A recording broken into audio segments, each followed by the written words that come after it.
छत्रपती शिवाजी महाराजांच्या पदस्पर्शाने पावन झालेल्या भूमीमध्ये सोमवारी दिनांक 29 डिसेंबर रोजी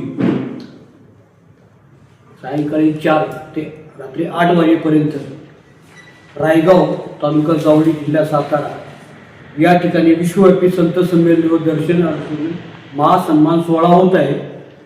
आणि विशेष बाब म्हणजे या सर्व सोहळ्याच्या आयोजनाची जबाबदारी घेतलेली आहे त्या आपल्या पत्रकार क्षेत्राशी ज्यांचा प्रदीर्घ अनुभव आहे असे दैनिक सांगवाचे संपादक घनश्याम छाबडा, तसेच ग्रामीण शिक्षक श्री देवीबाई नारायण छाबडा ग्रामीण शिक्षण संस्थेचे ते चेअरमन आहेत। मित्रांनो, सांगायला अभिमान वाटतो की हे जे जगद्गुरू शंकराचार्य किंवा जे काही संत महंत जे येत आहेत त्यांना जगभर मान्यता आहे आणि यांच्या दर्शनासाठी खूप मोठा म्हणजे काय त्याला म्हणतात की नशीब लागतं। परंतु सुदैवाने रायगावच्या भूमीमध्ये या सर्व जे संत महंत किंवा जे काही धार्मिक गुरु येणार आहेत त्याचे दर्शन आपल्याला मिळावं आणि याची संधी सन्माननीय श्री घनश्याम छाबडा साहेबांनी केली, त्याबद्दल मी त्यांचे पहिले मनपूर्वक आभार मानतो आणि या सर्व कार्यक्रमाच्या रूपरेषेबाबत ते आपल्याला माहिती देतील।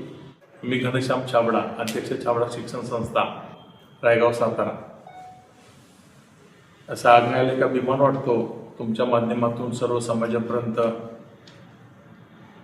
आपण या सातारा जिल्ह्यातील रायगाव या ठिकाणी विश्वव्यापी संत संमेलन व दर्शन आशीर्वचन महान सोहळा 29 डिसेंबरला आयोजित केलेला आहे। या सोहळ्यामध्ये आपल्या भारतातून 60 गुरु येत आहेत। त्यामध्ये जगद्गुरू शंकराचार्यापासून धर्मगुरू, श्रीपद गुरु, आंतरराष्ट्रीय धर्माचार्य, कुंभमेळा समितीचे अध्यक्ष ब्रह्मऋषी बर्फानी महाराज बाबा येत आहेत, काशी विद्वंत परिषदेचे अध्यक्ष येत आहेत, संत तुकाराम महाराज संस्थांचे विश्वस्त, संत तुकाराम महाराज ज्ञानेश्वर महाराजांचे विश्वस्त, हे सर्व मंडळी जे ज्यांना पदवी प्राप्त झालेली आहे, ज्यांनी आपल्या प्रवचनामध्ये प्रदीर्घ काळ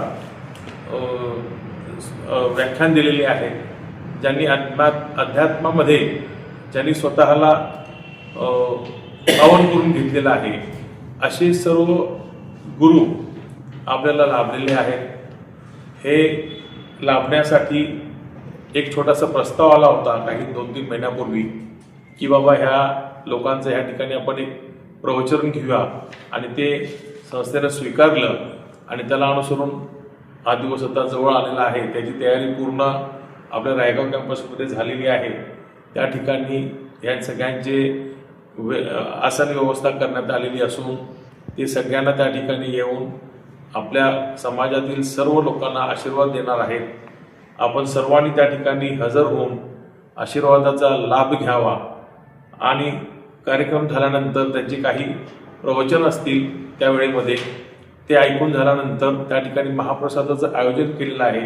ते महाप्रसादाचा लाभसुद्धा सर्व सातारा जिल्ह्यातील महाराष्ट्रातील जनतेनं घ्यावा असं मी आमच्या संस्थेच्या वतीनं सांगण्यासाठी आपल्यापुढे उभा आहे।